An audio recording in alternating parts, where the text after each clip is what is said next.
Well, thanks for preparing. It's not like, first of all, we're talking about hair and makeup here, okay? Like, You did not too it. much prep. It was a busy day. Yeah. Tell me. Um, so I mean, gosh, I mean, how do you want me to? Do you just want me to go into how busy Blast is, or what do you think? What do you say? Sure. Yeah. There's no, there's not a linear process to this. This is Yeah, just a conversation. I try to like explain. But you gotta I check, try you to. gotta put your Slack notifications on How you heard pause. that? Sorry. Of course I did. Let me snooze it. I know. So here's the deal, Ches. What's the deal? uh, I am someone who I try to do too much all the time. Overcommitter. I don't want to say an overcommitter. It's Okay. more just like, I know I can do this and I know this is going to be beneficial. If it's not going to be beneficial, then I will not commit to anything. Okay. I'm actually, when it comes to that, I'm very, people, I would probably say in a social setting, people might think I'm flaky Uh-huh. because I will not commit. So a lot of times I'll say stuff, that sounds really fun. And there's a chance I would be involved, but I can't commit to it because there's also a chance I'm not going to want to go. Like, that's Yeah. just what it is. Yeah. Yeah. So I don't feel count on like, me. I'm kind of the queen of that as well. You know, I've actually taken a lot out of your book on that. Not just a few pages, probably like chapter 4 is Uh, where I noticed that you make some really great points on when it's time to leave something, yeah. when you should say yes, when you shouldn't say yes. Like Mhm. you taught me a lot about that, and I was like, You're yeah, welcome. I took some notes on that. But I have high standards for myself, and I think that's just like what every athlete is like. Yep. Um, Especially, so I say this with Blast a lot, and I love my job so much. It's so fun. Mhm. But the people who started Blast, they're not like baseball and softball people who came up with this great idea and then figured out how to make it work in a business standpoint. These were business minded gentlemen that knew nothing about the sport of baseball and softball, but had this great product. And it finally took off when they got people from those respective sports who knew how to talk to that community, right? That Right. audience. Mhm. So there's a lot of times when I'm dealing or talking to travel ball coaches and college coaches that sometimes they might think of us as just like some mom and pop shop like down the street. And I'm like, no, my VP and president really don't understand when I tell someone that like our pricing structure doesn't work for this, or when I say this, or like sometimes they just don't like kind of connect the dots that the people behind the scenes, it's just like this fluid, business. Right. And we have a lot of demands on us, and that always does surprise people when they do start working for us. It surprised me, but it's also really fun, and that's a big reason why when I remember retiring from playing softball, I was so ready for a new challenge. I'm not saying like I felt like I was like the very best and like I accomplished everything I set like my softball goals out to be. But it just like kind of hit me like back then. Um, I was just like, you know what? I'm so tired of stressing out about my hands. I'm so tired of stressing out that I can't feel my swing. I'm basically so just tired of stressing out about the little nuances about softball. I appreciate it and I love it. And that's like one of my favorite things is when you're working on a swing and you're trying to make an adjustment and you're like working through that feel and then you get it and then you just keep taking, and it's just you keep taking those reps and you're getting it and you're feeling it and it's working. That is so fun. Like there's nothing that really tops that feeling for me, but I was just like over it. So I wanted like a new challenge. I wanted something that was like completely different. And I thought to myself, like, ideally, I would love to be like this badass businesswoman and still be able to talk about something I love, Mhm. because that's what makes everything work for you in life. You got to do something you love. You have to be authentic with it. So I feel fortunate enough that I found myself in that setting to where I wanted to be, goodness, almost, 7 years ago. But it does pull at me in a lot of different directions. I always say, being a working mom and having high expectations for yourself and having standards and each level, you like have to be okay getting B minuses or B pluses on each one. Like you cannot get A's Yeah, on every one. If I there's know what you someone out mean. there that's getting A's, like hit me up, DM me, FranGator10, tell me your secret. Yeah. Well, it's almost it's just unrealistic when you're spread so thin, right? And I can only imagine the multiple things that you're managing, between like taking care of yourself, taking care of a family, the dog behind you, the softball community, and the clients that you work with. It's a lot of things, and to get A pluses and all of those is just unrealistic. Yeah. I mean, you can pull off A's in certain areas for sure, but across the board, it's like really, really tough. Um, yeah, I'm with I you. was just telling someone actually this morning, someone that I manage, I was saying, like, listen, like, we always want to strive for perfection. That's what makes the best, is because they see where perfect is and they try to get as close to it as possible. But what also makes the best is understanding where they're actually probably going to hit. Like, it's not like you're setting yourself up for like a failure, but it's also understanding how much you can pull from yourself to get there.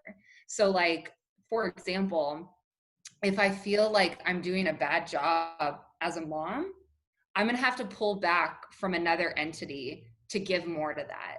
And maybe I give more of myself to my children one week because I feel like I haven't been giving them the attention that they need. And it works with work. Like, if I feel like I haven't been like as, like as a hunter as I need to be and like killing it like I want to be, then I need to pull myself away from something else to give that more. The days or the weeks or the months that are working best is when you feel like every level you're giving it consistently, right? Mhm. But that's like a perfect world, and that's not like Right. that's not the That's not the world. world we live in. Yeah. And so it takes a lot of, and especially these last 8 weeks, with my children being home with me, and being fortunate enough that my job is actually, our company is doing really well during this time. um, I've had to be like the ultimate pivoter, like Yeah. in a conversation with you, but knowing that my 3-year-old is outside with my nanny with my son, and he needs to go to sleep in like 45 minutes, and if I hear a certain yell, then I need to go out there. But I also Mhm. have my emails up right now, and if something like pops up that needs my attention, I can quickly go do this. So it's like Yeah. I have to be able to just like move and like be okay with that. Like, Yeah. don't let it all like make me feel like I'm drowning, but just know, Mhm. like, here's what we got today. Here's the day. Like, you got this, Yeah. you got that. Sage needs to work on her colors. She's got her shapes up on Wednesday. I made this diagram for her. Get the tape out for some like it's like Yeah. it's just pulling a lot. And at Mhm. first it was really, really hard.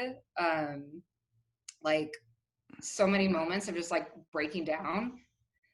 But like I feel like we're on like week 8 now, and it's like become the norm. But Yeah. I don't want this to be the norm, but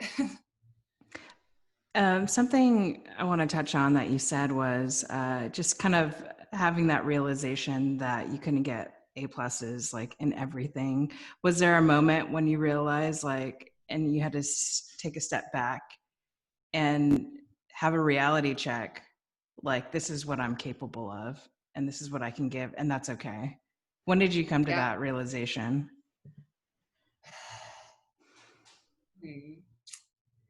It's kind of like different levels because every year is different, right? Last year was really different for me because I was pregnant and I was super, super sick through like all 9 months. And I was like on bed rest. Yeah. And I sucked at my job. Like I sucked. Like I just did not perform as well as I normally do. And, you know, it showed. But so I would say, you know, I think this was my turning point for me. It was hard to not be able to perform the way that I was used to. And even like as a mom too, because my older daughter, Sage, I was not a great mom with her either because I was just so sick. And I finally just came to this realization. I looked myself in the mirror and I was like, Francesca, like you're asking your body to do something that it can't do. So why are you expecting to get different results?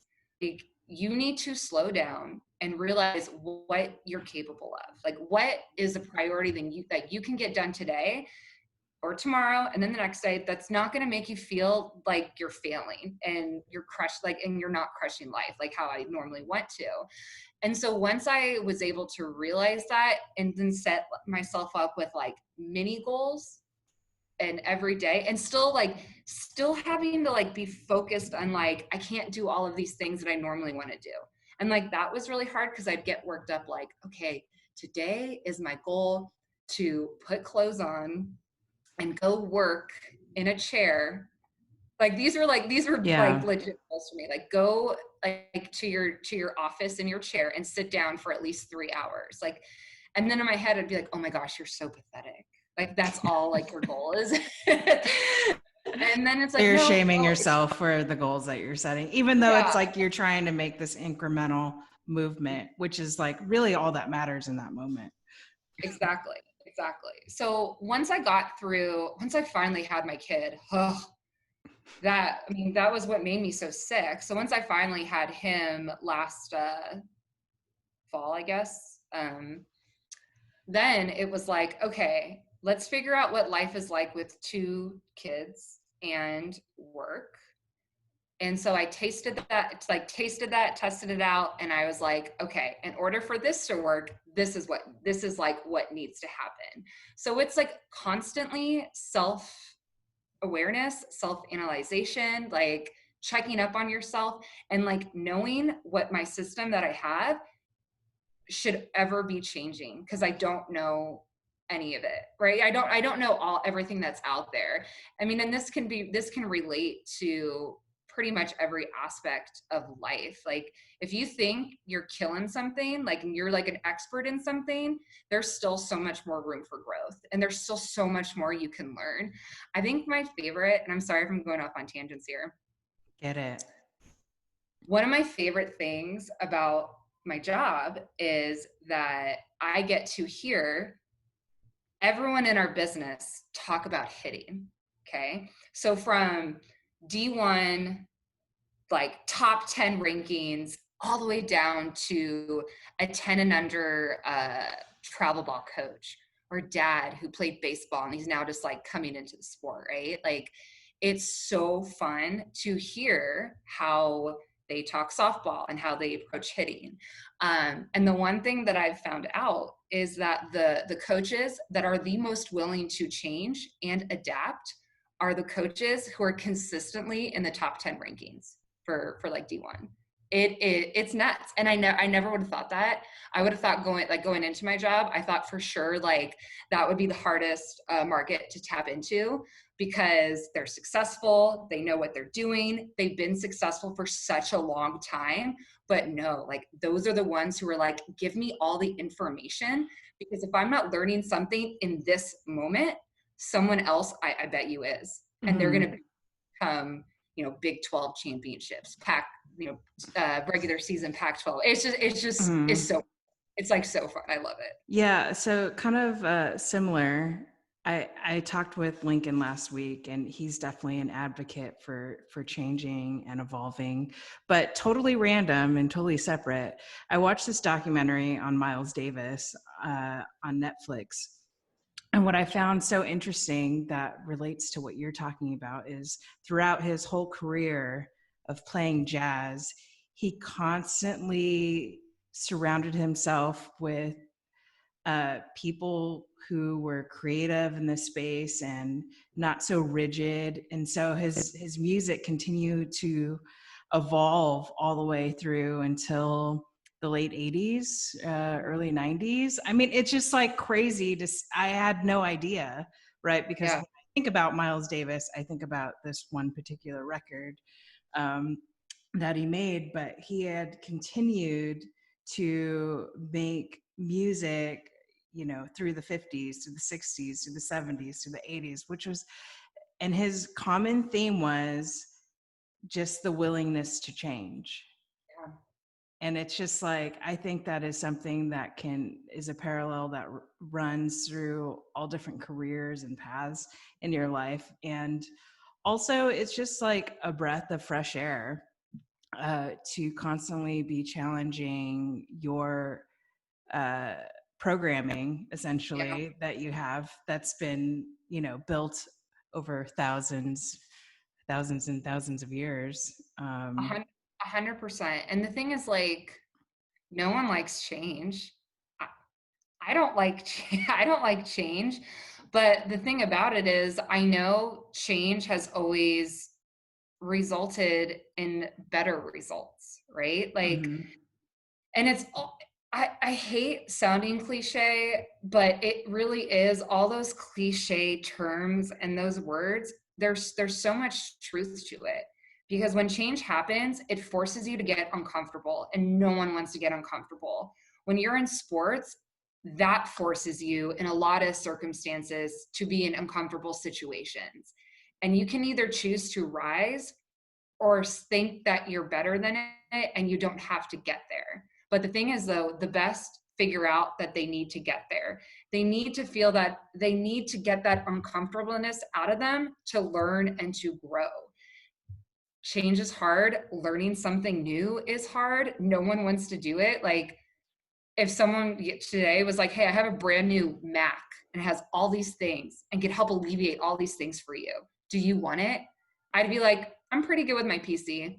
like I know how to use my PC very well. Like, I don't need a Mac, but like maybe that MacBook might alleviate a lot of pain points that I'm going through right now. But because like I'm nervous to accept this new change, I'm holding myself back from growing. Yeah. And it's just something I try to challenge people all the time, because as you get older, and I mean, you know, we're not that old, but as you get older, you're able to recognize and pinpoint people who have lived a very comfortable life Yeah. and have never challenged themselves, have never stepped outside their comfort zone because they never needed it. Mm-hmm. But you can certainly see why they're here and can never get themselves to get here.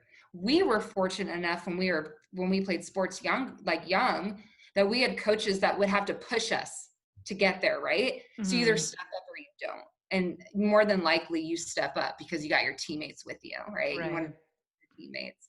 But you know, there comes a point where you don't have someone that's pushing you, right? There you Mm-hmm. don't have someone that's like, to be the best, Francesca, you need to do X, Y, and Z. Well, no, I'm a freaking adult now. Now I need to figure out what is X, Y, and Z. And do I like X, Y, and Z? Do I need to go look at another X, Y, and Z? Like, Right. so many different things that as an adult can like really hold you back from tapping into your greatness. So it's important that we become our own self coaches and that we have to self motivate ourselves. Am I talking too much? No, absolutely Okay. not. No, as you're talking, my wheels are spinning. Like something that you Good. touched on in terms of like when you're drawing comparisons, you're asking yourself the questions. And I have thought about this talking with different people and just seeing how coaching has kind of evolved from a sport where we figured things out to like we're being told the right and wrong way. And I think we're starting to come back to like, what are the core questions we need to be asking ourselves? And to your point, as we get older, that is what we have to continue to do. Like every single day is be curious about how can we improve this whole process of being a working mom and doing X, Y, and Z and still being able to kill it in my job. Like, what are some areas of my life that I need to like shave off time to create more time for this thing that's really important for me? And you know what? curiosity and questioning is so important on a daily basis. And I feel like the things that hold people back from getting to that like self-realization is it's pride and laziness. More so pride. So it's so easy for us to quickly in our mind go, why do I need to do that? Like, I've already accomplished this. I already accomplished that by doing it this way, right? Like, I've already done all of this. Like, I don't need this new person telling me this. Whether it's a new like adjustment in your swing or a new thing to like help get my daughter to listen to me or a new tactic like in my job, like people are always trying to throw ideas on you, probably to help. Sometimes people just want to talk just to talk. Like that's certainly true, right? Yeah. But that's where we can become a sponge, right? We can become a sponge and absorb it, but then we can also like squeeze out the crappy shit advice that someone gives us. But predominantly it's our pride that holds us back from changing because we think that we already know this and we've already done a good job at this, or, you know, that's not a priority for me, so I don't really need to do that. Where in reality, like if it's going to better you and your life, like your quality of life, it should be a priority for you. Mm-hmm. I think also an element of insecurity too, because I know what I know, and just being afraid to stretch and expand in fear of like losing what I already know works. And, you know, I think that can also come into play. I hate it and I love it. My boss, whom you know, Vanessa Laughlin, anytime she reads a new book, listens to a new podcast, like I know I'm getting a phone call of how we're going to start changing things again. And I'm like, and instantly I'm always like, dang it. Like, I don't want to do this right now. Like I'm like in my flow, like I'm in my rhythm, like I'm good. But homegirl always comes to the table with some like kick-ass stuff. So it's like, adapt, accept, listen, just listen. No one's telling anyone like, oh, here's a great idea, like change into it. No way. Like, but listen to it, because maybe out of the 20 words that this one person says, you take one thing from it and that betters you. And that's always like my goal. Like anytime I'm learning something, which is, I'll be honest, it's not very often. Like I'm not someone that sits on podcasts often, or if I read a book, it's like love mystery books. So like I'm that lame mom. I'll call myself out for it. So that's why I think that's why when people bring things to my table, I have such an open mind and I want to like really hear what they have to say. Even if it's someone that I know, the stuff they bring to the table is usually like dog poop, but I'll still listen to it because maybe it's working for them and maybe it's something that I can pick up on. Listening is such a hard skill, and one that's not generally valued. Like you don't see too many classes on how to become a better listener, but there are a ton on how to become a better hitter. I love that. I totally did take how to actively listen class in college. I think it was like an easy like credit for something.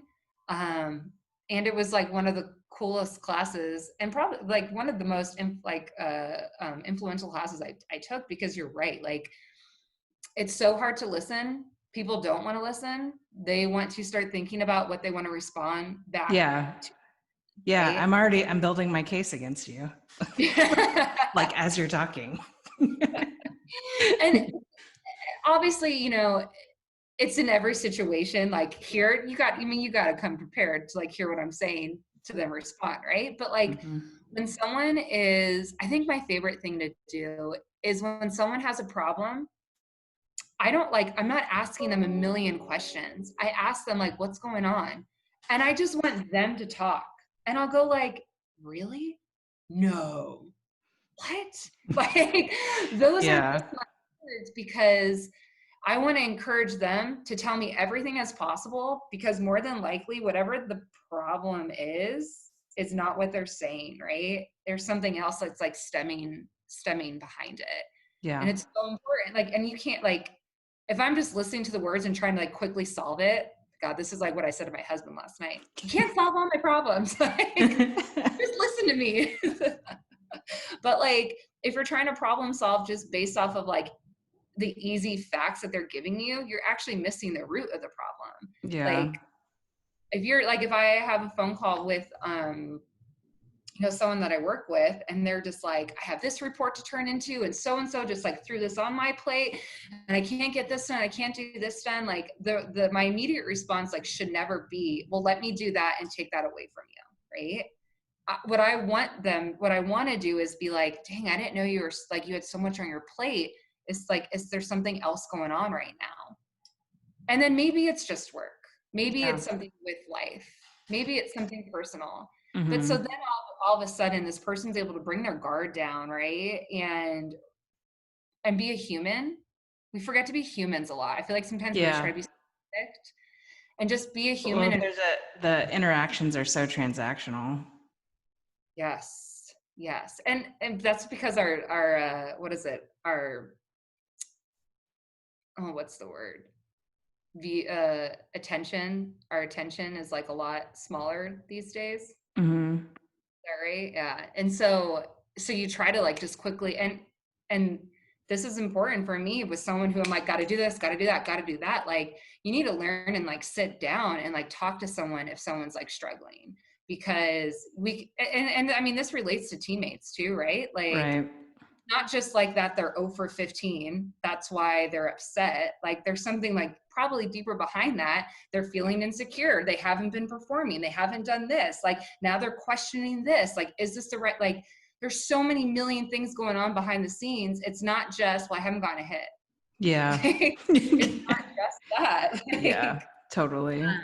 so to your point, like listen, being able to listen to someone and like give them the eye contact, Mhm.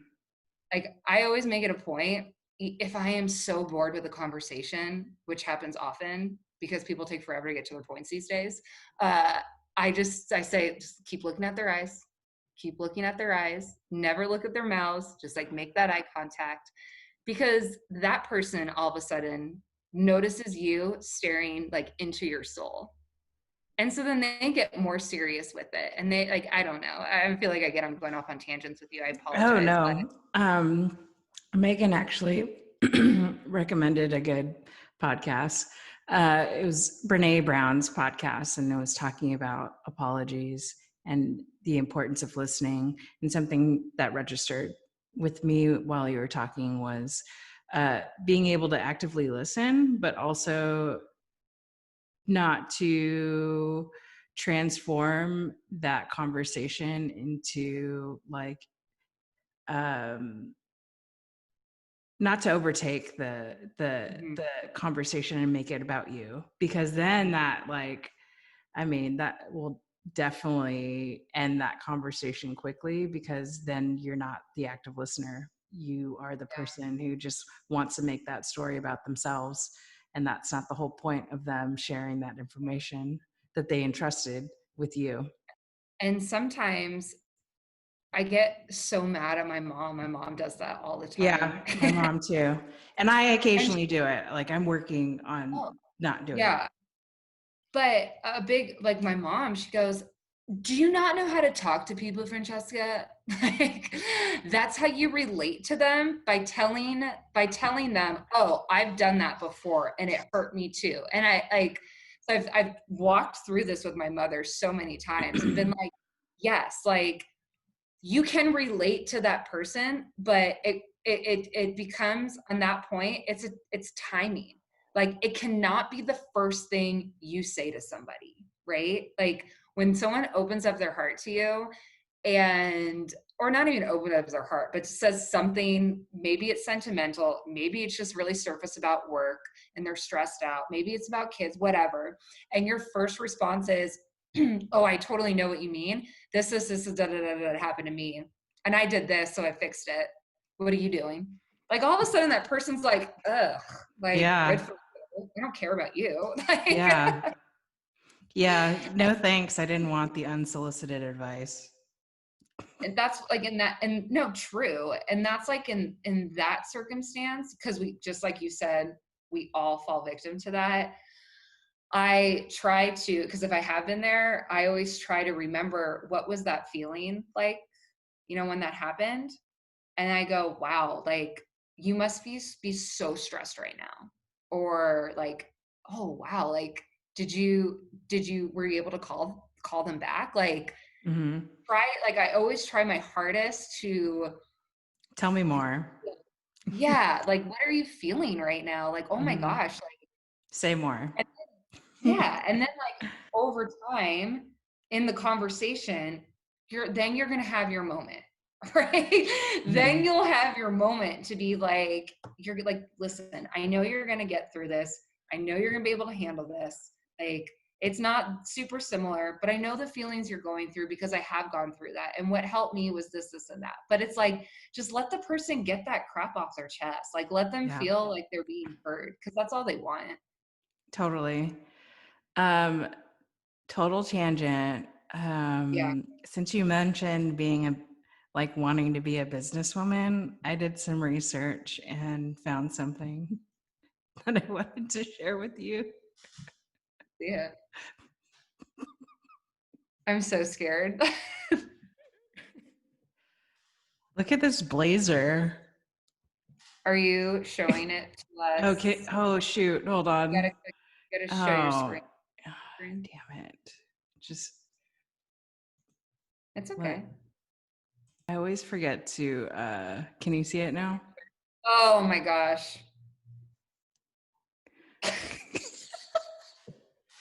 This blazer. That one was off the Oh, end of the bat. what You're killing Francesca it right here. Enea-Bruey. Look at you That was good. That was bunting, good. bunting. Man, eyebrows, very nice.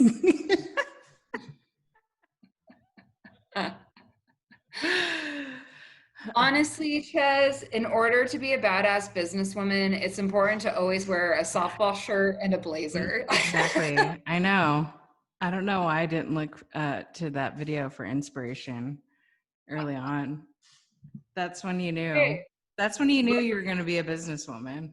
no, That no, blazer softball shirt combo. yeah, right. I think I'm pretty positive you can. I mean, man, how. I feel like, when did you and I start, like, knowing each other? Like, Uh, knowing each other. Around that time, like 2011, I'd say. yeah, that sounds Hmm. about right. Mm-hmm. I was someone, and every single one of my friends can attest to this.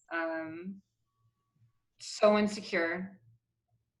Like, I feel like I was just fumbling over myself in life from the age of like 13 to 25, 24, 24, 25, just like fumbling over myself, like, just trying to figure out, like, me. And it's a long journey and it never stops. But for the longest time, like, I never thought I was smart. I never thought I could do big things for my life unless it was just playing softball. Um, the things that like I knew was that no one could ever like outwork me. Like my hustle was always like unmatched. But like when it came to after softball, like what kind of hustle is there? Like putting 3 hours in the gym at that point doesn't do crap for me, right? Like that doesn't help me put food on the table for my children. So I went through like such a transitional period, and instead of like searching for a career, I like, oh my gosh, this is so lame. I searched for like myself. Like I put things down of like who I wanted to be, like who did I see myself as? And yeah, like that clip you showed of me, that was 2011 Francesca, like figuring life out. And now I know, do not wear a softball shirt with a blazer. It looks a little silly. Like take the sparkle hair pusher headband off as well. Like you don't need to wear that like in the office. But like through all of those trials and errors in life, I found myself where I'm at today, and it's a completely different person. Still the same, I would say still the same values. Like I love so hard. I care so much about people. Like I always want someone who, if anyone's ever known me, like I have a goal for myself that I want to make sure that I make someone happy. Like I want to bring a smile to their face. I am positive there are probably people out there who think I'm so annoying because I probably always have a smile on my face. Like, and if you're out there, I totally get it. I would be annoyed too. But the thing is though, sometimes just having a smile and having just kind of some surface level conversation, it does make people forget about some of their troubles, right? Like, Yeah. I don't need to always have like heart to heart conversations with so-and-so that I only see so often, Yeah. right? But if you go into something joyful and positive, that shit rips off. Yeah. And so like, so I always just want to try to be super positive, but at the same time, like set myself up for success. And the biggest thing for me was like not letting people walk all over me. That was the hardest thing. I always wanted everyone to like me, right? Like I just wanted everyone to love me. But I found I was just getting walked all over all the time for that. And it sucked. And I actually ended up like realizing that I don't have a lot of great quality people around me that are challenging me to be better, like challenging me to like stop letting people walk all over me. And it was truly, and you know this, our homie, man, Megan Willis. Yeah. I know you were going to go there. I give her all the credit. Like she literally, I would say one day was just like, Fran, stop letting me push you around. You're ridiculous. Grow a spine. And I looked just like, and then I'm like, well, I don't know how to react to that because you're challenging me to grow a spine, but like you're kind of pushing me to do it. So like, but you don't want me to get pushed around anymore. Like what's the answer here? But she was right. Like I needed to find my voice, and homegirl helped me find it. And I finally did at the age of 30. That's amazing. That's awesome. And what changed for you once you decided to make that change? Man, I just have such better conversations with people. People know what to expect from me. Here's my favorite thing. This guy said this to me about my job the last week. I went into this meeting with this new person, and the guy told me that who set this meeting up for us that I might be a little scary, but just come prepared. And I was like, what the hell does that mean?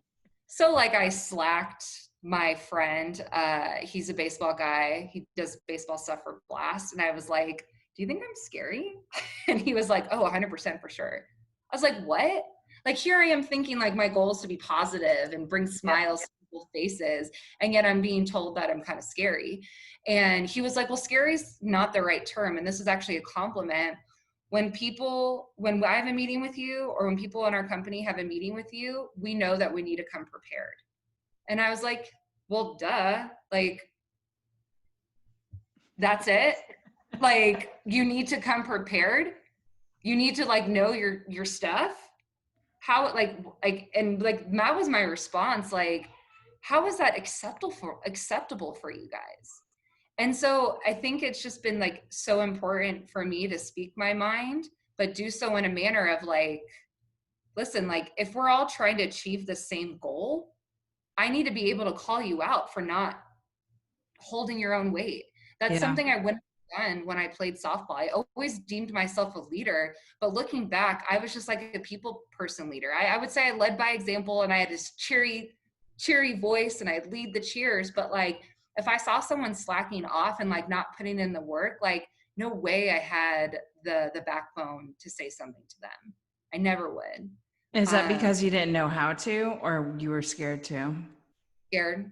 I didn't want to lose them as a friend.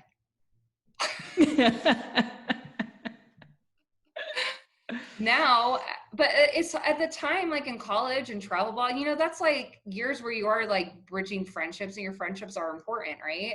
Now, like as I'm older, you know, I don't need to be friends with everybody, but we need to do well at our job, our team, our goal, whatever our goals are. We need to do this collectively together. So I'm going to try to make sure I get the best out of every person there is out there. So if I feel like is slacking, well, then we need to get to the root of the problem. And that's where communication really does come into come into huge here, because no one likes to be told that they're doing something wrong.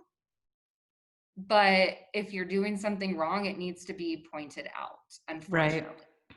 So it's helped me, the sense of finding my own backbone. People take me more seriously. They know that when I speak, that they should listen up, because I don't talk just to talk. And they respect me, you know. I think like one of the biggest things someone told me was like, do you want to be liked or do you want to be respected? And I would say my this job I had before Blast, I wanted to be liked. And when I came into this job, I was like, I want to be respected. And if that means, you know, I'm not best friends with everyone, who the freak cares? I got a lot of good friends. Right? Yeah. Mm-hmm. And it's not like I have a lot of good friends. I have a few like freaking awesome friends that are in my support. So if someone doesn't like me because of my hustle or because I'm doing what's right, then that's on them, not me. Right on. Yeah, Fran. I mean, it's easy, but yeah, I'm gonna just kind of lean more into what you're doing business wise. How do you see Blast transforming the softball community right now? it's fun. It's really fun. So I would say pre-COVID, you know, we always had like a lot of accounts on with us. And prior to COVID, people in technology and sports specifically, softball is behind.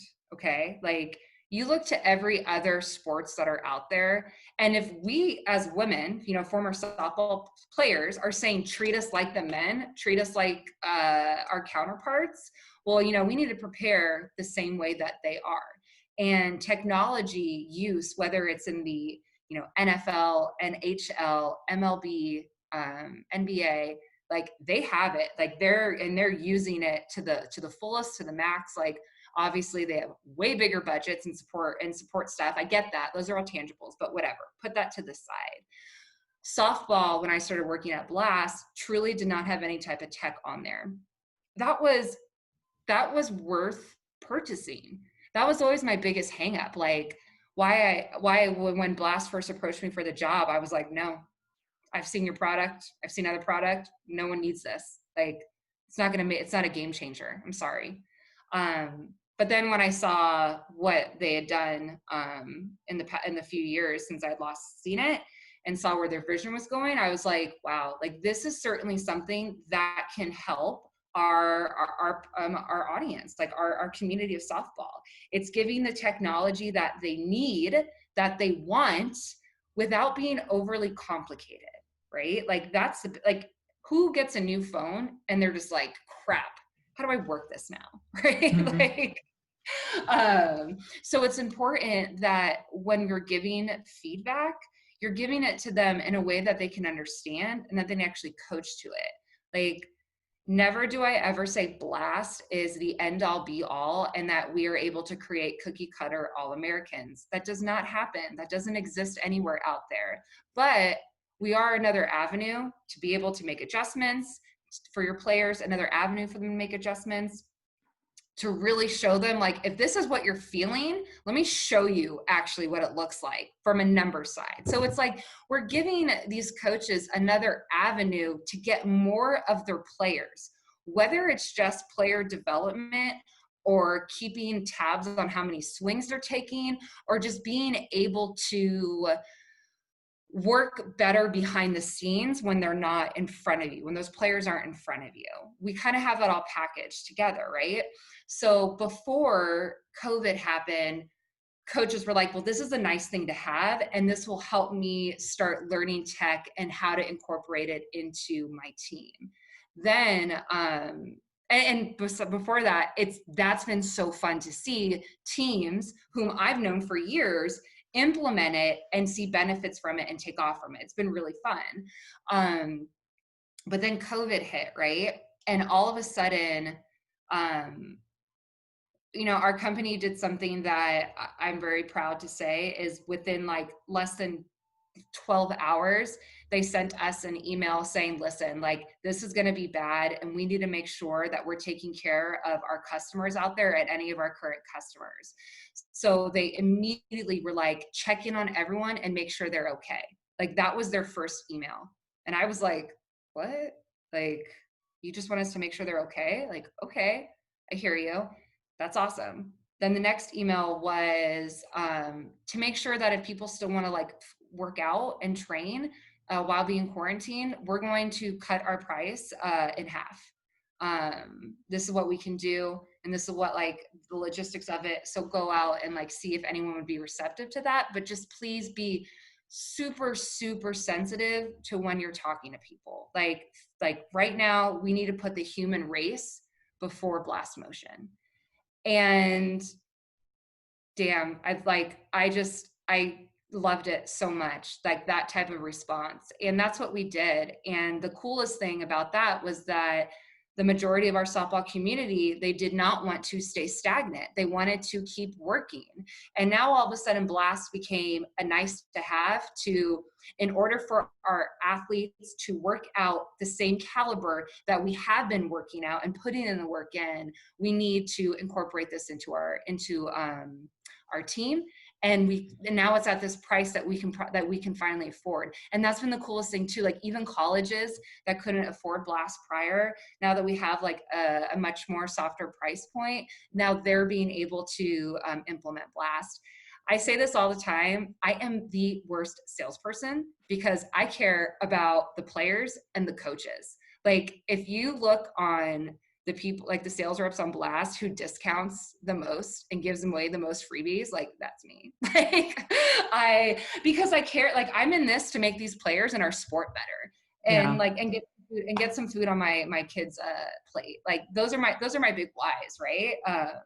And it helps and it works and it's so great. And I just love that. I love seeing these teams just succeed. I love seeing players succeed. Not every single customer and team that's on with us, I'll tell you, like, has these, like, I'm painting them in this like great light. There are people who struggle for sure. It's new, it's different, right? It's new and it's different, and they just don't know how to like bridge it. Yeah. But then that makes it even more fun, because then you're telling me you want to get better, you have this and you don't know how to do it. Bring us in the loop and let us come and help you. Like, we have we have a killer team that just wants to make sure that you're understanding this, because like our hearts are in here. And anytime, like, let's say someone like fails with blast, I personally think it's because they just didn't spend the time. They didn't spend the time with it. And they didn't like look out for the resources that they could have done. And it's been a really great few months. And I just love seeing the players get better. That's my favorite thing. I love going on Twitter and seeing people who are tagging softball. Yeah, there's so many now. It's amazing. And you guys aren't even done yet. Well, I mean, but here's what's cool. Like, what else? Like, not even just from Blast, but like, what else is going to become created in our sport for tech? Like, there's a lot of cool things out there that like MLB's using that like softball doesn't have the capacity to hold yet, but eventually they'll be able to, in layman's terms, like shrink it to like get it into our sport. And Yeah, we'll just people are trying with Rapsodo and Softball Cloud. They're building. It's just people just getting used to the idea. We're just technology and softball. We're scratching at the surface. This was my scratch. We're just scratching at it. So that's why I think like Blast is a great first like tech purchase, I guess. And this is like so not supposed to be salesy, just so you know, like, but why I do think Blast is a great first tech purchase is because it's go to www.blast. Yeah. And then follow me at Fran Gator 10. But it's affordable and it makes sense. Like just keep it super, super simple. Let's not try to rewrite anything. Just keep it simple. I mean, I love the technology. And I'm also very, very excited to see pitching go in that direction. It is like so needed. And I'm interviewing some people next week, more on the science side.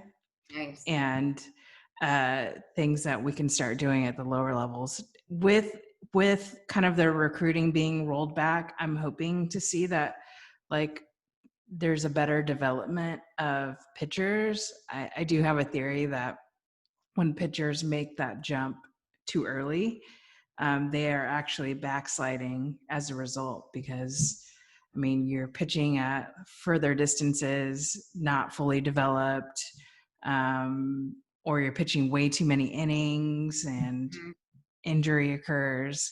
Lots of different scenarios. I have another, sorry, I want to answer that. Okay. I have another cliche answer to that. Trust the process. As lame as that sounds, you have to trust the process for anything you're freaking doing in life. Yeah. You cannot go from A to W.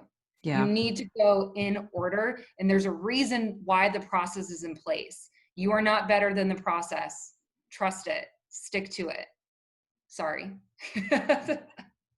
Fran dropping the wisdom. So you've seen club hitters, you've seen college hitters. Who are some of your favorites and why? Saw that. My answer is it's not lame, but it's predictable. And if you know me, you probably already know what my answer is. Who do you think? I was gonna guess Amanda Lorenz. Was I right? Yeah, she's like, it has nothing to do with the fact that she's a Gator. Maybe a little bit. I don't think it does. Like, I really don't. I love her. Like, let's take her swing. We'll place her swing to the side. Okay. Okay. And look at her approach and look at her mentality. And those are just two things that can never be unmatched with Amanda Lorenz. Like, she steps into that box with freaking fire flames in her pupils, and she knows what she's doing. Every swing is intentional. There's never a guess. There's never a halvesy. It's just like she has a plan, and I don't even know if it's like she sticks to her plan pitch by pitch, but it's just she's so intentional with every swing that she's taking and what she knows what she's going to get. And it's just everything she does is very like, you can't teach that stuff, right? Yeah. Like, you can't teach that. You can't teach someone to want to step up when the game is on the line. And again, I know that's cliche, but like, Amanda Lorenz like exudes all of those tangibles that you cannot coach. Yeah. And she takes pride in what she does. And all of those things just like oozes out of her when you see her playing between the two white lines. And as someone who loves softball and is very passionate about hitting specifically, like I can respect that. I love watching Jessie Harper from Arizona take a hack because it's a very simple power swing, right? Like there's not a lot, it's not violent, it's not crazy. You don't look at it and you go, whoa, like she's a home run hitter. Like her hands are just so smooth and they're so beautiful. Yeah, she has a very efficient path to the ball. Yeah, exactly. Something I wanted to touch on before you move on to maybe the next hitter is like with Amanda, just watching her from like freshman year to senior year, just her ability to gather information on every pitch and then build on that and build on it and build on it is something that I think makes her a really great hitter. Because freshman year, she was fairly kind of undisciplined. But like over the years, like seeing her become like a real hitter where she's like hunting for pitches. Yeah. She said something recently that I guess Coach Walton had said to her, like, don't be mad at yourself for getting out when you swing. This is such a Coach Walton thing too to say. Don't be mad at yourself for getting out. You swung at a ball. What do you expect? like so like clear cut and dry. Like I remember one time he said to me, he's like, why are you upset that you're not getting a lot of hits? Like you're a home run hitter. Like you're not going to get singles. I don't want you to get singles. If you're getting singles, something's wrong. Hit a home run. And he walked away and I was like, wait, so are you going to be mad if I get a single? Like I just like didn't know. Yeah. But like she took that information and was like, you know what? You're right. I need to swing at strikes. And to your point, that was a huge like difference maker for her, is that she knew which pitches she was hunting for.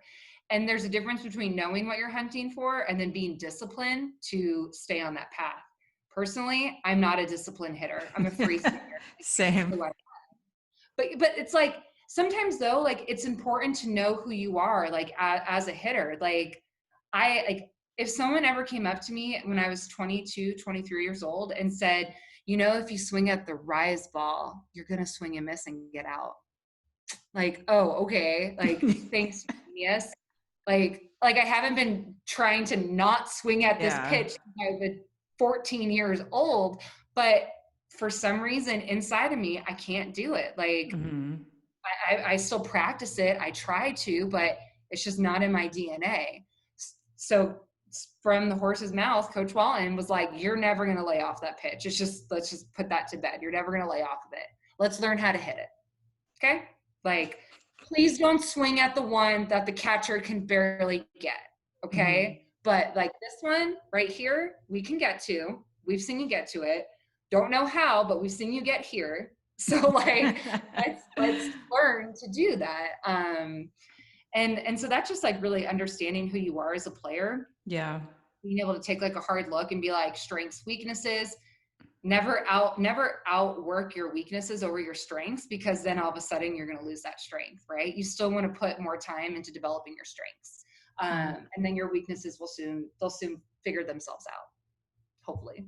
Yeah. Was there another hitter that you had on your mind? No one specifically, but UCLA's lineup, typically in general, I have an appreciation for it because it's a very compact, controlled swing. And maybe I say appreciation because it was something that I was always like unable to do. But they just seem very like in control of what they're doing. And that is something that I can appreciate. And it always gets a lot of results for them. Yeah. But I would say, just looking at the UCLA lineup specifically, not this year, but one of my favorite hitters from them in recent years was Delaney Spalding. I loved her. Actually, same thing with like Allison Shipman and Madison Shipman. I love their length of their arms. And I know that sounds weird, but because their arms are so long in their swings, they were always able to develop so much like whip with it. And especially with their legs being long, that like helps them sequence their body properly so they get more power. So those are like 3 hitters that have like power swings, right? But when you look at their swings, like I said, they're very in control, and it's efficient, but the length in their arms and their legs gives them more better body sequencing to produce more power. Mm-hmm. And it's just something really pretty to watch. And being a power hitter, I love watching. I love watching people swing for power, but also do it in a way that I could never do it. Mm-hmm. I know how hard it is to get to like where they're at. So it's something that should be appreciated and talked about. Was there a hitter that you tried to emulate as you were developing as a player? No, I would say though, because from the moment I started playing softball, I was always told I had a very different swing. And so no one ever really had a swing that looked like me. As I've gotten older, I wish I could have seen more of Jessica Mendoza's swing. But, Yeah. when she was playing, we didn't have a lot of, they didn't have ESPN on her all the time. And if we did, I probably would have resonated with her more because our Yeah. swings are very, very similar with I our would agree. striking. Yeah. And just no fear to any freaking pitch, regardless it's at, like I can freaking hit it. Mm-hmm. But I always looked up to my older sister. Obviously, her, you guys played against each other forever. Ever. So, like, Cruisers, Panthers Gold, Yeah. She was so Texas. good. She was really good. Yeah. And, she was just my role model for everything. And I always say, like, I'll never forget. So I'm in 7th grade. She is playing in the World Series, game 1 against Cal. I think it's Thornton. Is that her last name? Yeah, Thornton. Yeah. She's throwing. The bell rings for school to be over, and I live 4 blocks away from my middle school, and I'm running home. I'm like, my sister's game is starting, and I want to see her on TV. So I'm like sprinting home. I'm wearing this lame khaki skirt. I get home, my skirt's like all twisted, and I like get onto the couch, I turn the game on, and she's up to bat. And I'm like, oh yeah, I got it. And she hits a home run.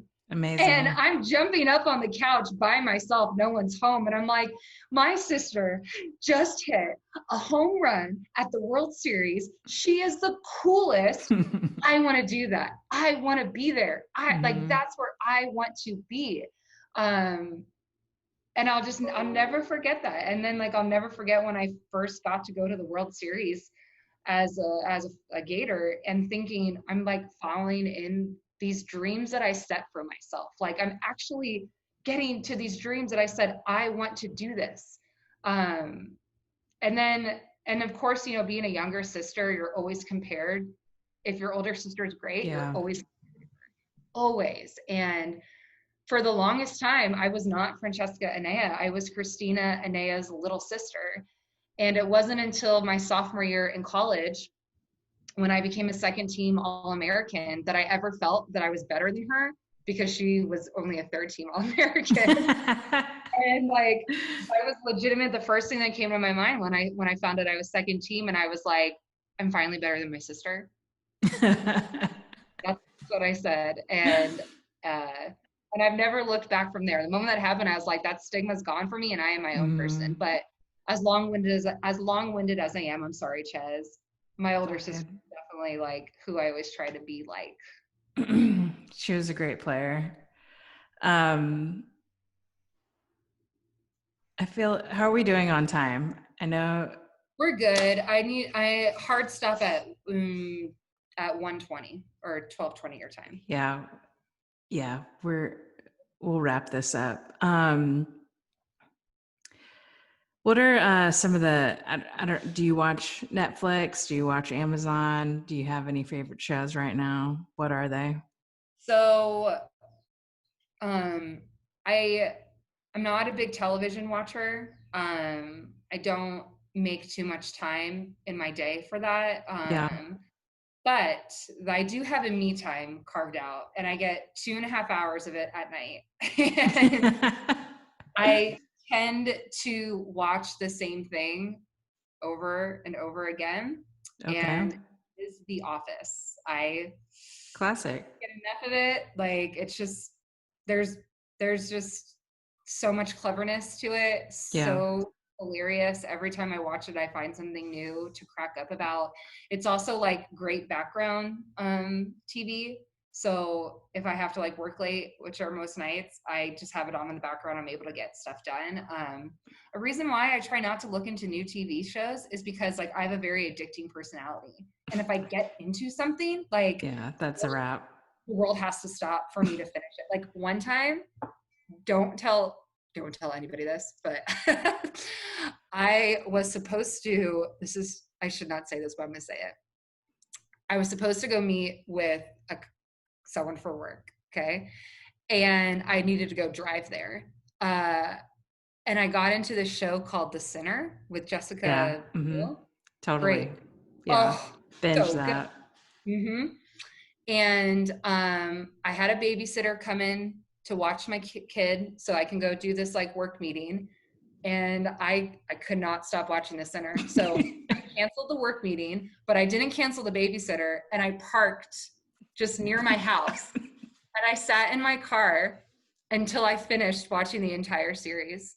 Oh, Fran. My In your husband, car? story, yeah, I watched it. And I was like, people might think like I'm suspicious, but if a cop rolled up, I think they would understand. Like, Oh my gosh. That's hilarious. Great show, by the way. best, Mm-hmm. yeah. What book are you most likely to gift? The Alchemist. Mm-hmm. Yeah. Have you Talked read it? about this one. Mm-hmm. Yeah, that's Yeah. that is my life motto in that book. Mm-hmm.